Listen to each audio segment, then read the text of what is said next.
राजस्थान के जयपुर और अलवर के बीच पड़ने वाला भानगढ़ का किला भारत की सबसे डरावनी जगहों में से एक मानी जाती है। इस जगह के बारे में लोगों का कहना है कि रात में 12 बजे के बाद यहाँ पर भूतों का डेरा लगता है और यहाँ पर कोई भी रात नहीं गुजार सकता, क्योंकि जो भी यहाँ पर रात के वक्त रुकता है सुबह उसकी मौत हो जाती है। भानगढ़ के इस किले के ऊपर कई सारी टीवी सीरियल बन चुके हैं।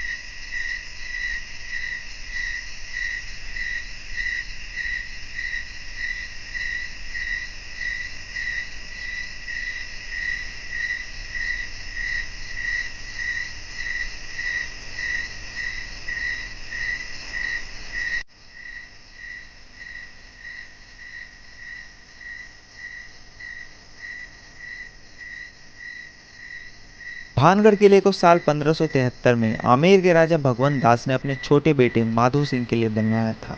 जब यह किला बनकर तैयार हुआ तो ये बहुत ही आबाद और खुशहाल हुआ करता था और उस वक्त पूरे भानगढ़ में 9000 से भी ज़्यादा घर हुआ करते थे।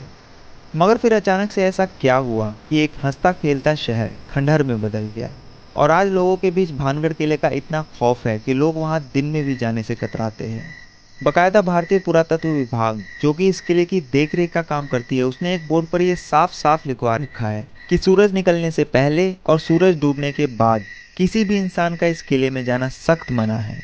यानी कि आप दिन के उजाले में तो भानगढ़ के किले में जा सकते हैं, पर अंधेरा होने से पहले ही आपको वहां से बाहर आना होगा। इस किले के खंडर और भूतिया होने के पीछे की वजह वैसे तो आज भी साफ साफ किसी को नहीं पता, मगर इसको लेकर कहानियां बहुत है और उन कहानियों में भी दो ऐसी कहानी है जिन पर लोग सबसे ज़्यादा भरोसा करते हैं और सुनते और सुनाते हैं।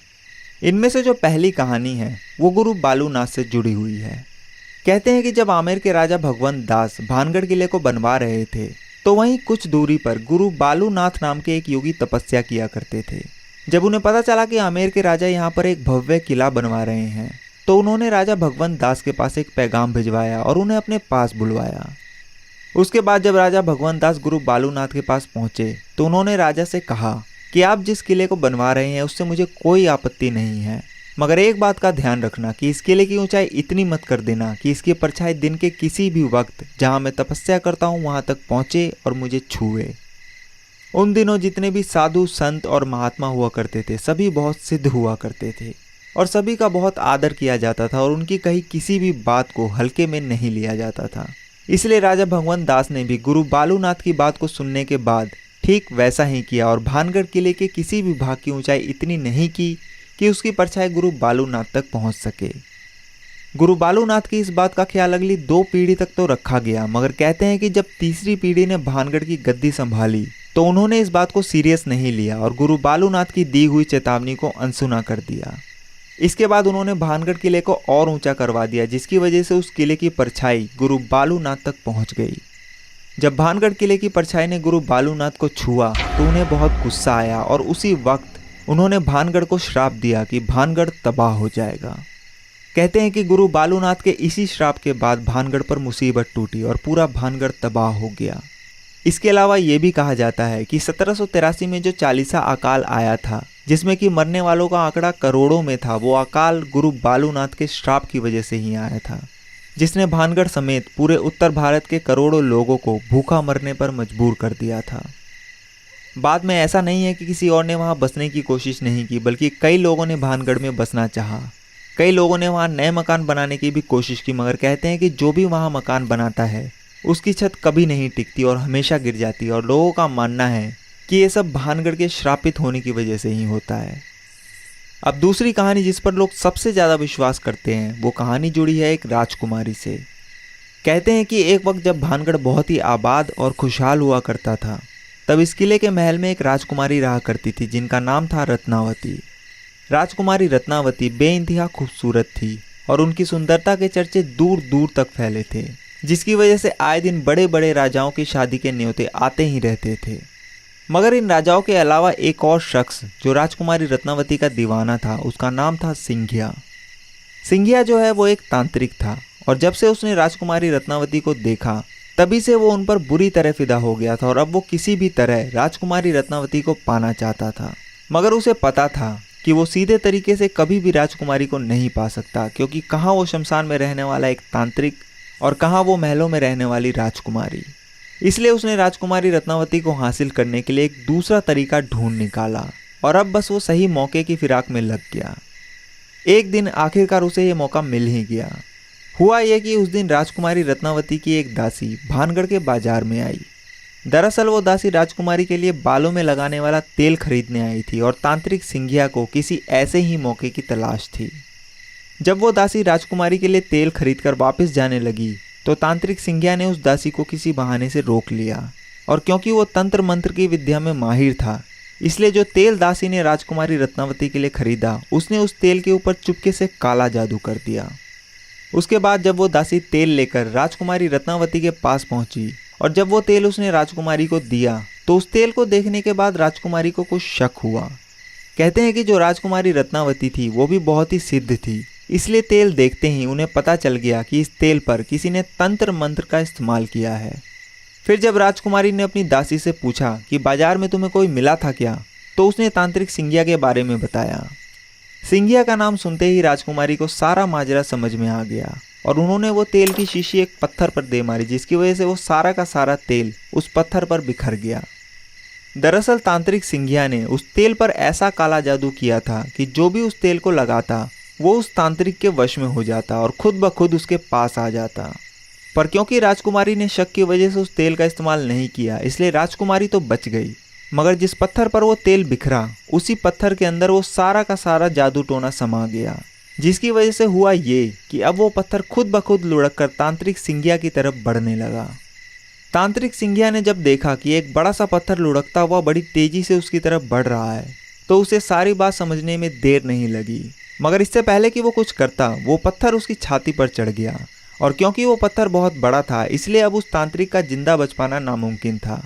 पर मरते मरते उसने एक श्राप दिया और कहा कि राजकुमारी रत्नावती सहित इस भानगढ़ के सभी लोग मारे जाएंगे और इन सभी लोगों की आत्माएं ताउम्र भानगढ़ के किले में भटकती रहेगी। ये श्राप देने के बाद तांत्रिक सिंघिया तो मर गया, पर कहते हैं कि उसके मरने के कुछ वक्त बाद ही भानगढ़ और उसके पास के एक और राज्य अजबगढ़ के बीच बहुत भयंकर युद्ध होता है, जिसमें पूरा भानगढ़ तबाह हो जाता है। इस लड़ाई में अजबगढ़ की सेना पूरे भानगढ़ में कत्लेआम मचाती है, जिसमें रानी रत्नावती सहित भानगढ़ के बहुत सारे लोग मारे जाते हैं। हालांकि इतिहास में कहीं भी भानगढ़ और अजबगढ़ के बीच हुए युद्ध का कोई जिक्र नहीं है, पर सदियों से यही कहानी सुनी और सुनाई जा रही है। कहा जाता है कि इस युद्ध के बाद भानगढ़ का किला कभी आबाद नहीं हो पाया और ना ही उसके बाद कोई यहाँ बस पाया। वक्त बीतने के साथ साथ भानगढ़ और वीरान होता चला गया और आज भूतों का गढ़ बन चुका है। कहते हैं कि युद्ध में मारे गए सभी लोगों की आत्माएं आज भी भानगढ़ में मौजूद है। भानगढ़ में आज भी रोज रात को बाजार सजता है, खंडर हुई इमारतें फिर से खड़ी हो जाती है, अंदर आज भी राजा का दरबार लगता है और राजा आज भी अपने फैसले सुनाता है। वहाँ के लोकल निवासियों का कहना है कि उन्हें रात को अंदर से चीखने की आवाज़ आती है, कभी हंसने की आवाज़ आती है तो कभी घुंघरुओं के बजने की आवाज़। वो ये भी बताते हैं कि भानगढ़ किले के अंदर आज तक जो भी रात में गया वो फिर कभी जिंदा लौटकर नहीं आया, और अगर कोई जिंदा वापस आ भी गया तो उसकी दिमागी हालत खराब हो जाती है या फिर किसी दुर्घटना में मौत हो जाती है। इसके अलावा एक और चीज़ जो इस किले के बारे में मशहूर है वो ये कि जब भानगढ़ और अजबगढ़ के बीच युद्ध हुआ तो उस वक्त बहुत सारा खजाना भानगढ़ के किले में छिपाया गया ताकि बाद में जब भी मौका मिले उसे वहाँ से बाहर निकाला जा सके। और इसी खजाने को आम लोगों की नज़र से बचाने के लिए यह अफवाह फैलाई गई कि भानगढ़ किले में आत्माओं का वास है। पर क्योंकि भानगढ़ और अजबगढ़ के बीच हुए युद्ध का कोई इतिहास है ही नहीं, इसलिए वहाँ किसी खजाने के छिपे होने की बात में कितनी सच्चाई है उस पर भी सवाल खड़े होते हैं। एक कमाल की बात और कि हर किले का शुरू से लेकर अंत तक अपना एक इतिहास होता है। भानगढ़ का किला कैसे और किसने बनवाया इसका तो इतिहास है, मगर यह तबाह कैसे हुआ इसका इतिहास में कोई जिक्र नहीं है, और यही चीज़ भानगढ़ के किले को और रहस्यमयी बनाती है। दिन में भानगढ़ घूमने गए लोगों में से कई लोग ये बताते हैं कि उन्हें ऐसा लगता है जैसे उनका कोई पीछा कर रहा हो। ऐसा लगता है जैसे वहाँ कोई ना दिखाई देने वाली शक्ति मौजूद हो। भानगढ़ में जो नर्तकियों की हवेली है उसमें से किसी को घुंघरूओं के बजने की आवाज़ आती है। किसी को ऐसा लगता है जैसे उनका कोई गला घोट रहा हो, तो कोई कहता है कि जब वो राजकुमारी रत्नावती के कमरे में गया तो उसे वहाँ थप्पड़ पड़े। इन खबरों के आने के बाद तब से लेकर अब तक कई बड़े न्यूज़ चैनल की टीम और पैरानॉर्मल सोसाइटी ऑफ इंडिया के लोग रात के वक्त वहां जाकर भानगढ़ की पड़ताल कर चुके हैं। वो सभी लोग अपने साथ भूतों या आत्माओं की मौजूदगी बताने वाला डिवाइस भी लेकर गए। उनकी पड़ताल में उन्हें भानगढ़ के किले में नेगेटिव एनर्जी तो मिली, मगर वहाँ किसी आत्मा का वास है या नहीं इसका कोई सबूत नहीं मिला। और ना ही उन्हें वहाँ कोई सजे हुए बाजार दिखे और ना ही कोई राजा का दरबार। उनके हिसाब से लोगों ने भानगढ़ के बारे में जो कुछ भी सुना या पढ़ा है, सिर्फ उसी की वजह से लोगों को ऐसा भ्रम होता है कि वहाँ कोई मौजूद है और अलग अलग चीज़ें महसूस होती है या फिर सुनाई देती है। इसके अलावा भारत सरकार की तरफ से रात के वक्त किले में एंट्री बैन करने की वजह से भी इन भूत प्रेत वाली बातों को हवा मिली। मगर वहीं दूसरी तरफ लोग आज भी इन किस्से और कहानियों को सच मानते हैं और उनके हिसाब से भानगढ़ के किले में आज भी भूतों और आत्माओं का वास है। कुल मिलाकर आज भी ये किसी को नहीं पता कि आखिरकार 300 साल पहले भानगढ़ में ऐसा क्या हुआ था कि वो ऐसा वीरान और खंडहर बन गया और पूरे भारत की सबसे डरावनी और भूतिया जगह कहलाने लगा।